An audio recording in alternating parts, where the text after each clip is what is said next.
Corona की दूसरी लहर अपनी समाप्ति पर है, लेकिन खतरा अभी टला नहीं है। आईएमए ने तीसरी लहर के जल्द आने का अलर्ट भी जारी कर दिया है। दूसरी तरफ लॉकडाउन की अवधि समाप्त होते ही सभी पर्यटन स्थल खुल गए हैं। लोगों ने जरूरी नियमों को ताक पर रखकर बेखौफ पर्यटन स्थलों पर जाना शुरू कर दिया है। चंडीगढ़ में भी कोरोना महामारी की दूसरी लहर की चाल धीमी पड़ गई है, लेकिन अब भी प्रतिदिन संक्रमितों के मिलने का सिलसिला जारी है। सार्वजनिक स्थानों व बाजारों में लोगों के चेहरों से मास्क उतर गए हैं। सुरक्षित शारीरिक दूरी का पाठ तो लोग पूरी तरह भूल चुके हैं। ऐसे लोगों की लापरवाही ही शहर में तीसरी लहर लेकर आएगी। लोगों की लापरवाही व प्रशासनिक अधिकारियों की कम गंभीरता तीसरी लहर को जल्द आने का निमंत्रण दे रही है। सेक्टर 26 की सब्जी मंडी में सुबह व शाम अत्यधिक भीड़ उमड़ती है। सब्जी मंडी में महिलाओं, बुजुर्ग से लेकर हर आयु वर्ग के लोग खरीदारी करने आते हैं।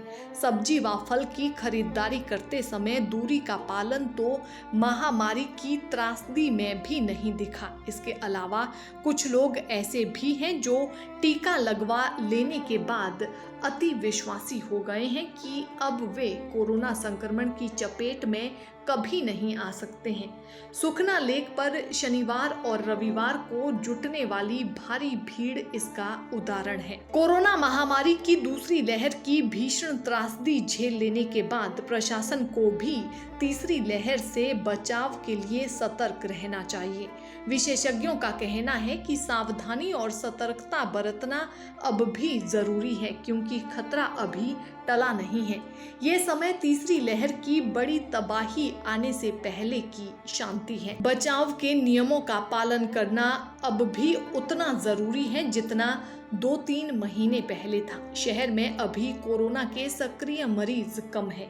अगर लोग मास्क लगाते रहें, वैक्सीन लगवाएं और भीड़ भाड़ वाली जगहों पर जाने से बचें तो हालात बेकाबू होने से पहले ही संभल सकते हैं। शहरवासियों को भूलना नहीं चाहिए कि दूसरी लहर में लोगों ने क्या क्या झेला है।